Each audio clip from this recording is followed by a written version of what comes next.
गुरुदेव, ऐसा क्यों होता है कि साधक की शुरुआती आध्यात्मिक यात्रा में उसकी प्यास बहुत गहरी होती है, उसकी तड़प में, छटपटाहट में ढूंढते ढूंढते गुरु के पास पहुंच जाते हैं, और जब मार्ग दिखाने वाला गुरु मिल जाता है तो धीरे धीरे प्यास ही क्षीण होने लगती है।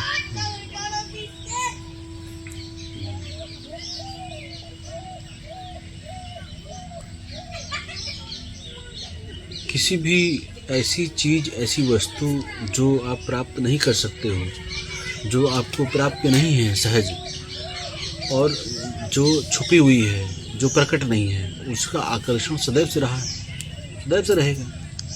जो चीज़ आप देख लेते हो, जो चीज़ आप पहचान लेते हो, जिस पर आप रिसर्च कर लेते हो, उस पर इंटरेस्ट ख़त्म हो जाता है। उसी प्रकार से क्या होता है कि जैसे आपने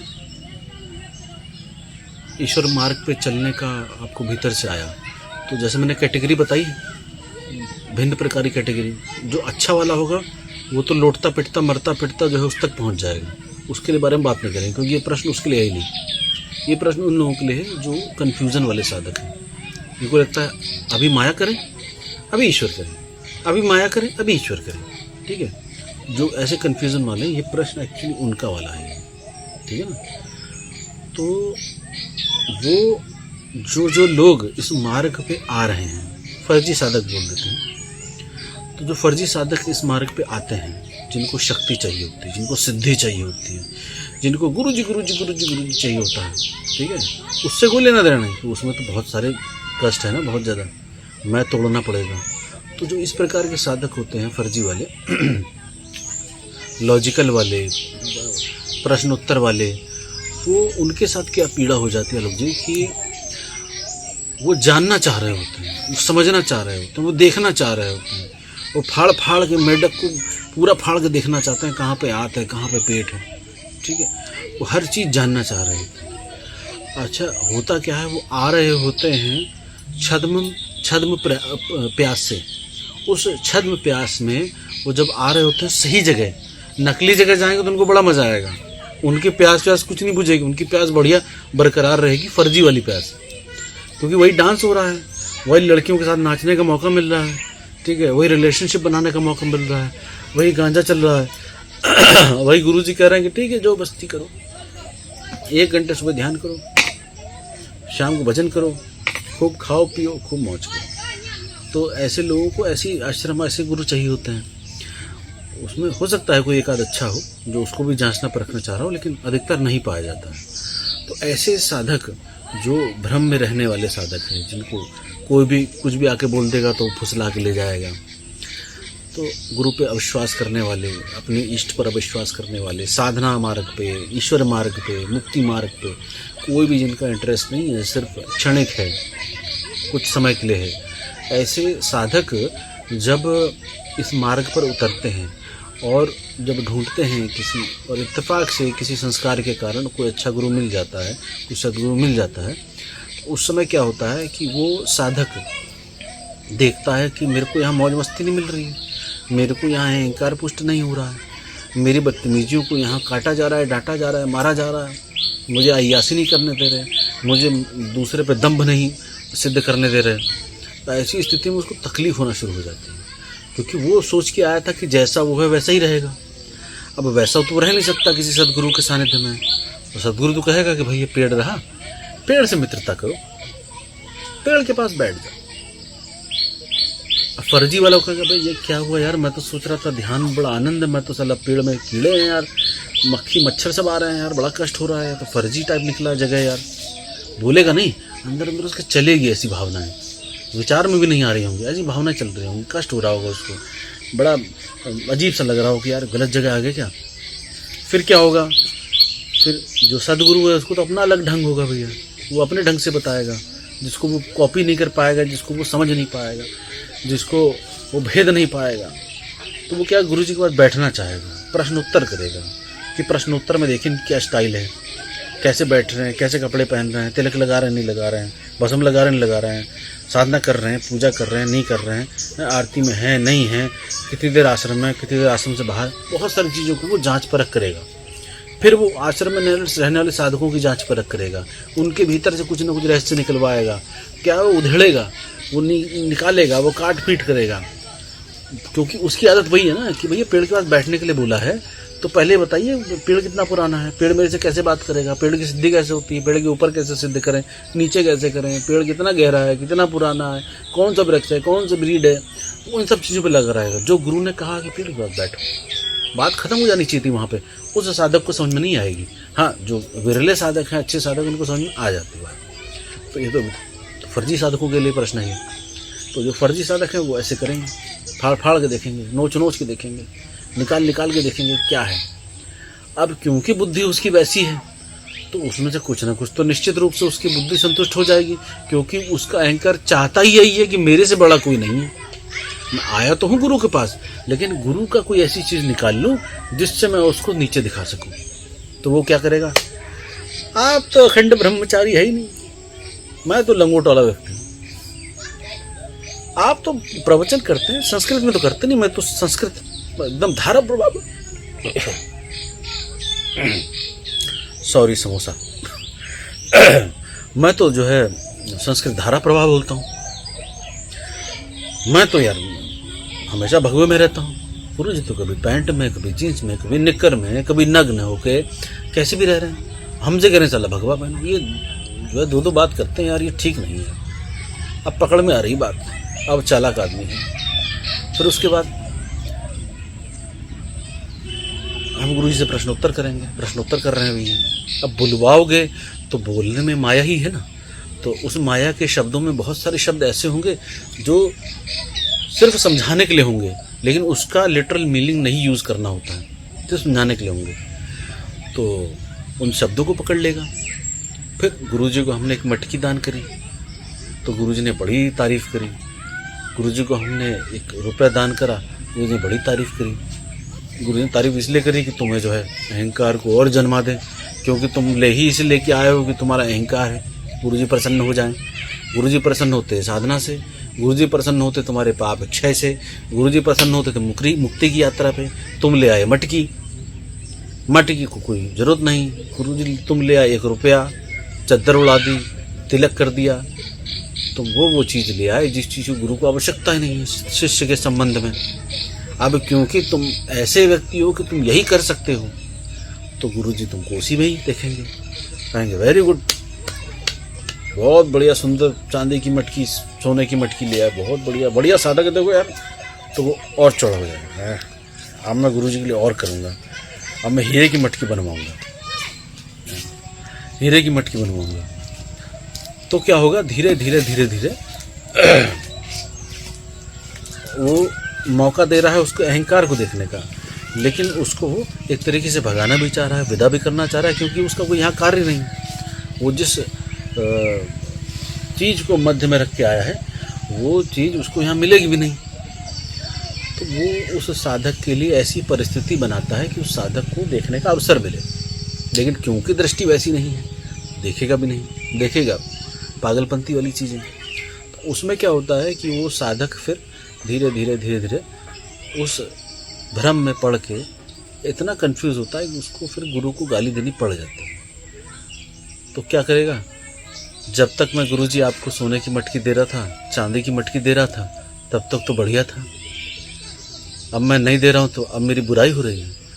तो भैया तुमने गुरु को धारण करा, गुरु के पास आए, गुरु को स्वीकार करा, तो गुरु ने तुम्हारे अहंकार को पूछा, तब तो गुरु बढ़िया था। अब गुरु ने तुम्हारे अहंकार को चोट लगाई तो गुरु हरामी हो गया। भैया ये भी तो एंगल देखने वाला है ना भाई। जब आप ये एंगल देख रहे हो कि गुरुजी को मटकी थी तो प्रसन्न, आप गुरुजी को मटकी नहीं दे रहे हैं तो गुरुजी अप्रसन्न। तो हम भी तो ये कहेंगे एज अ गुरु कि जब तुम्हारा अहंकार पोषित करा कि वाह वाह बहुत बढ़िया बढ़िया, तब तो गुरुजी बढ़िया। अब अहंकार पे चोट मार रहे हैं, जो गुरु का रियल रोल है वो पक्ष भी तुम्हें दिखा रहे हैं, तो तुम गुरुजी को गाली दे रहे हो, गुरुजी को बदनाम कर रहे हो, लड़ाई झगड़ा कर रहे हो। तो ये दोनों चीज़ देखनी पड़ेगी। तो ऐसे साधकों के लिए तो ये आध्यात्म जगत नहीं होता भैया, सीधी बात है। वो मेहनत करें, उस स्तर पे आ जाएं, वो बात अलग है, ठीक है। कोई अगर इष्ट कृपा हो गई, गुरु कृपा हो गई, अस्तित्व ने चाहा तो अगर वैसे हो गए तो बहुत अच्छी बात है। लेकिन ऐसे साधकों का जो भ्रमित साधक हैं, जो भटके हुए साधक हैं, उनकी दशा हमेशा से ऐसी ही होती आई है, ऐसी ही होती आई है। एक नहीं, मैंने अनेकों देखे हैं साधक अपने जीवन काल में कि जो बहुत जोश में जुड़े थे, जयकारा लगाते थे, गुरु जी के एकदम निकट हो गए थे, गुरु जी का पानी लेके आ रहे हैं, चरण धो रहे हैं डेली, और साल 2 साल 4 साल 10 साल बाद गुरु जी को गाली। हम तो गुरु जी को लड़कियां सप्लाई करते थे, यहाँ तक कि नाड़ा भी हम खोलते थे। आप तो जानते हैं हमारे शिष्यों ने क्या क्या फैला रखा है। तो इसीलिए हमने शिष्यों से बात करना इसलिए तो बंद किया है। और अभी हम जो सिस्टम की बात कर रहे थे कि हम ऐसा सिस्टम कर रहे हैं कि हम बिल्कुल ही फ़ोन और व्हाट्सएप से हट जाएंगे, है ना। जैसे व्हाट्सएप अजय या विमल या आप देखते हैं हमारा, उसी प्रकार से पूरी तरीके से आप लोगों के सुपुर्द रहेगा व्हाट्सएप और कॉल सारा मेरे पास रह गए हैं। जिसको परमिशन लेनी है, जिससे जो बात करनी है वो आपसे, आप लोगों से बात करेंगे। मेरा कोई भी इन्वॉल्वमेंट नहीं रहेगा, चाहे जितना बड़े से बड़ा सहयोगी हो, जैसे बड़ा बड़ा सिद्ध साधक हो, ठीक है। जिसको बात करनी होगी आपसे करेंगे, ठीक है। और मिलना होगा सिर्फ शिविर में, शिविर अगर हो रहा है और मर्यादित साधक है तो अपना साधक है, जो मर्यादित होते अपने नहीं होते ना, जो मर्यादित साधक है अपने साधक हैं, उनको फिर बताया जाएगा कि आप आ जाए, ठीक है। और जो जिन्होंने मतलब जैसे कुलदीप जैसे हैं, इन लोगों ने तो बहुत बढ़िया स्थान बनाया है गुरु हृदय में। इनके लिए एक हॉटलाइन रहेगी, उस पर बस अवेलेबल रहेंगे। और वो भी क्या रहेगा कि कभी उठ गया नहीं उठ गया, कि इन लोगों को बात करने का ही नहीं, ये बात ही नहीं करते। ऐसा अंतरंग संबंध है कुलदीप और इन लोगों के साथ कि ये फ़ोन ही नहीं करते हैं, पता है, कभी फ़ोन नहीं करते हैं। लेकिन आंतरिक है ना, तो मीडियम की ज़रूरत ही नहीं किसी फ़ोन की, किसी तार बेतार की, इतना आंतरिक है। तो उस सिस्टम में क्या होगा, इन लोगों से बात करने की, किसी से बात करने की आवश्यकता नहीं है ना। क्योंकि भाई कोई बात करना जानता हो, किसी की वाणी स्पष्ट हो, कोई वाणी जानता हो कि वह गुरु के साथ वाणी क्या प्रयोग होती है, उसके साथ प्रयोग करा जाएगा ना। अब उसके लिए बुरा भला गाली तो हम सुनते ही हैं, गाली दे सकते हैं, कोई पीड़ा नहीं है। लेकिन ऐसे लोग जो भ्रमित रहते हैं, ऐसे ही धीरे धीरे अस्तित्व काट देता है हमको। चाहे गुरु की शक्तियाँ कह लो, चाहे गुरु कह लो, चाहे ईश्वर कह लो, इष्ट कह लो, अस्तित्व कह लो, उनको अस्तित्व ऐसे ही धीरे धीरे काट देता है। क्योंकि वो उस गुरु के ऊर्जा मंडल का हिस्सा बन ही नहीं सकते हैं ना। आए, जितना था उन्होंने भोगा, अब नहीं है तो अब अपनी व्यवस्थाओं से जैसे गुरु चल रहा है वैसे उसको चलना पड़ेगा। नहीं चलेगा तो और दूर होता चला जाएगा। तो इन साधकों को, जो सो कॉल्ड साधक हैं, जो किसी लालच से, किसी मंशा से, किसी बहाने से हो सकते हैं, साधक लोग स्वीकार नहीं करते ना, बहुत समझदार होते हैं। तो ऐसे साधकों को तो ये मान लेना चाहिए कि वो आज नहीं कल छोड़ के जाएंगे और गाली देते हुए जाएंगे, ठीक है। क्यों? क्योंकि इतने साल का भरा हुआ रहेगा ना लोग जी, इतने साल का भरा हुआ रहेगा, तो वो जो भरा हुआ था वो निकलेगा ना। किसी का 1 साल में भर जाता है, किसी का 10 साल 20 साल में भरेगा। लेकिन जब वो भरेगा तो वो सिद्ध करेगा कि इससे बड़ा नपुंसक हिजड़ा साधक कोई था ही नहीं चला। जो नहीं चल पाया ऐसे समय में, जहाँ पे आचार्य रजनीश के संत मेरे पास आ रहे हैं, जिद्दू को मानने वाले, सिर्फ जिद्दू को मानने वाले और किसी को नहीं जानते हो, यूजी को मानने वाले, रामकृष्ण को मानने वाले, वो जब आ रहे हैं, वो रामकृष्ण परमहंस की फ़ोटो के बगल में लगा रहे हैं, नीम करोली बाबा के बगल में लगा रहे हैं, ओशो के बगल में गुरु की फ़ोटो लगा रहे हैं। तो मैं कहता नहीं किसी को, लेकिन एक ये है कि उनका भाव है, ठीक है। उन्होंने उस शक्ति को समझा, गुरु की शक्ति को, और उसको वो स्थान दिया, वो उनका भाव है। तो उससे कोई फ़र्क पड़ता भी नहीं है ना, कि आपने फ़ोटो ऊपर रखी, नीचे रखी, पैर के नीचे रखी, सर के ऊपर रखी, उससे क्या है, आपके भीतर का जो सिस्टम है वो क्या है। तो ऐसे लोग, ऐसे जो साधक हैं, सो कॉल्ड साधक, जब एक समय आता है, उस समय पे उनका जो विश्वास होता है आश्रम पे या गुरु पे या किसी के भी गुरु पे, वो हिल जाता है। क्यों? क्योंकि उनके आने का केंद्र क्या था? संसार। उनके आने का केंद्र आध्यात्म नहीं था। तो ऐसे जितने भी साधक हैं वो भटकेंगे। अच्छा, उनको सबक भी मिलता है, फिर बाद में आते भी हैं, लेकिन पीड़ा ये है कि आलोक जी अब तो मैं किसी को लेता भी नहीं। हाँ, मेरे पास आने की ज़रूरत नहीं है, आप रहेंगे सिस्टम में ही, लेकिन सिस्टम थोड़ा सा आपके लिए भिन्न रहेगा।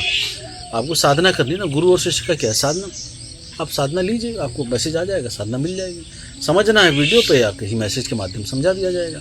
प्रश्न होंगे लिख के ईमेल कर दीजिए, आपको मिल जाएंगे। और क्या चाहिए। अब गुरु चाहिए तो फिर अपने आप को बदलना पड़ेगा, या तो कोई ऐसा देख लीजिए गुरु जो भाई आपको आपके हिसाब से चले, है ना, आपके डमरू पे नाचे। और ये समझ लें कि जो डमरू पे नाच जाए आपके, वो गुरु होगा ही नहीं। तो अंततः तो गत्वा तो गुरु को ही समर्पित होना पड़ता है। गुरु को ही समर्पित हो जाइए तो रास्ता सुगम है, अपनी चलाएंगे। अब होता क्या है, आ गए, हाँ ठीक है, साधना चल रही है, तो तुम एक काम करो, तुम जो है आज भिक्षाटन करके आओ और डेली भिक्षाटन करोगे। देखो साधक की मेंटेलिटी बता रहा हूँ। गुरुजी क्या ऐसा नहीं हो सकता है कि जो मैं भिक्षाटन से लेके आऊँगा वो उसका मैं मूल्य दे दूँ और वो आइटम आता रहे? ऐसा नहीं हो सकता। तो अब यहाँ पे उस साधक ने अपने स्तर को इतना नीचे गिरा दिया, गुरु को अंडरस्टैंडिंग हो गई कि ये गुरु की वाणी नहीं समझ सकता है। सीधी बात, गुरु की वाणी नहीं समझ सकता है। जब वाणी नहीं समझ रहा है, मौन कहाँ से समझेगा? गुरु का मौन समझ सकता है, खुद नहीं समझ सकता। तो जब वाणी नहीं समझ रहा, मौन नहीं समझ रहा, तो उसका गुरु के साथ चलने का लाभ क्या है? किस मार्ग पे चलेगा? वो तो गंदगी फैलाएगा। जैसे आपने देखा पहले गंदगी फैलाई साधकों ने, उन्होंने सबको बाहर कर दिया। भैया जहाँ आओगे तो भैया आंख बंद रहेगी, मुंह बंद रहेगा और 24 घंटे बंद रहेगा। ना देखना है, ना बोलना है, ना मोबाइल यूज़ करना है। अगर यहाँ रहो, कुछ लोग चालाकी करते हैं ना, देख लेते नीचे से जी, उनको फिर हमेशा के लिए बाहर, उनको फिर दोबारा कभी आने की जरूरत ही नहीं। पता तो चल ही जाता ना कि कौन क्या कर रहा है।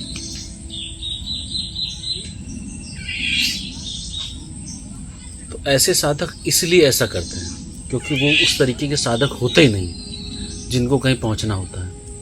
उनको सेवा भी नहीं चाहिए होती, गुरु भी नहीं चाहिए होता, उनको इष्ट भी नहीं चाहिए होता, उनको तो बस अपना अहंकार प्यारा होता है। तो ये अनुभव की बात है कि इतने वर्षों से सिखा रहे हैं, बता रहे हैं जी। आपने भी देख लिए इतने समय से जुड़े होकर कि सबसे ज़्यादा तो प्राचीन आप ही हैं, और आपने बहुत अच्छे अच्छे तगड़े साधक देखे कि कितना भयानक धोखा देके गए जी। अब आजकल क्या होता है, कोई दीक्षा के लिए बोलता है गुरुजी आप पैसा क्यों ले रहे हैं, हमारे साथ बहुत धोखा हुआ है। उनको उत्तर इस वीडियो के माध्यम से भी है, भैया तुम्हारे साथ धोखा हुआ तो हमारे साथ भी तो हुआ है ना, तुम अकेले हो क्या? तुमको गुरुओं ने दिया, हमें शिष्यों ने दिया। अब तुम जांच परख कर रहे हो गुरु की, तो हम कर रहे हैं शिष्य की। तो जांच परख के शिष्य लेंगे भैया। उसके लिए सबसे पहले शक डालेंगे पैसे का। पैसे पे अगर तुम हिल गए, क्योंकि पैसे भी आदमी चोर हो जाता है, पैसे पे तुम हिले, जाओ, नहीं दे सकते कोई बात नहीं, जाओ। लेकिन ऐसे बहुत सारे सिद्ध हमारे साथ जो गुप्त रूप से जुड़े हुए हैं, उन्होंने दिए, आर्थिक रूप से परीक्षा दी है, और वो उनकी गारंटी है। जो शुरू में बहाने नहीं बनाए वो बहुत अच्छे गए। जिन्होंने शुरू में बहाने नहीं बनाए किसी प्रकार के, चाहे आर्थिक रूप से हो चाहे मानसिक रूप से हो, वो आज तक अच्छा चल रहे हैं। और जिन्होंने शुरू में बहाने बनाए वो गुरु को गाली दे रहे हैं, गुरु का अपमान कर रहे हैं, और सिर्फ मिथ्या में जीते हैं, सत्य में नहीं जीते। तो इसलिए ये बहुत ज़्यादा आवश्यक है। हमको तुम्हारा पैसा नहीं मांगता, ठीक है, हमको तुम्हारा जो मांगता है वो तुम्हारे अंदर है नहीं, और तुमको दिखाने के लिए कि तुम्हारे अंदर नहीं है, ये परीक्षाओं को डाला गया है। इसीलिए आर्थिक परीक्षा डाल दी कि भैया 99% तो ऐसी भाग जाए, सुन के ही गाली देके। तो भैया जो हमारा प्रेम ग्रहण करेगा, हमारा समय बर्बाद करेगा, ऊर्जा बर्बाद करेगा, यहाँ का वातावरण बर्बाद करेगा, 4-5 साल रहेगा, फिर गाली देके जाएगा। इससे अच्छा पहली गाली देके चला जाए, संबंध खत्म, बात खत्म। क्यों हम टाइम वेस्ट करें और वो टाइम वेस्ट करें? पहली दे देगा तो ये सिद्ध कर देगा कि मैं ऐसा व्यक्ति हूँ कि मैं आपकी अंतिम परीक्षा को भी पास करने के लिए यहाँ बैठा हूँ, कोई बहाना नहीं रहेगा। तो ऐसा व्यक्ति अपने अहंकार को भी तिरोहित करेगा, तोड़ के फेंक देगा। ये परिपाटी है। जय श्री कृष्ण। सभी रोंगटे खड़े हुए देखते हैं। उससे क्लोज है मंत्र के साथ, वो मैं साधकों को देता हूँ उस मंत्र के साथ पूर्ण बताता हूँ कि आप उस दंड को पकड़ के, जैसे नरदंड है, उस दंड को पकड़ के ऐसे 3 बार उस मंत्र का उच्चारण करके अगर आपने 3 बार उस स्थान पर ठोक दिया तो समझ लीजिए 20-20, 50-50, 100 किलोमीटर दूर तक उसके उच्चारण से और उस ठोक से पड़ने वाली चोट उस धरती के भीतर ही नहीं, ऊपर के भी शक्तियों को सफाई कर देती है।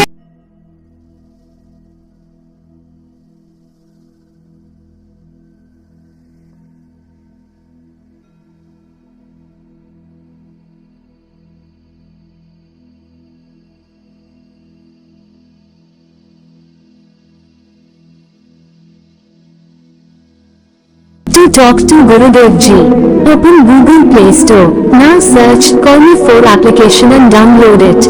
Now register your profile and recharge it. Now search for Shri Taramani Ji and directly talk to Gurudev Ji and solve your problem.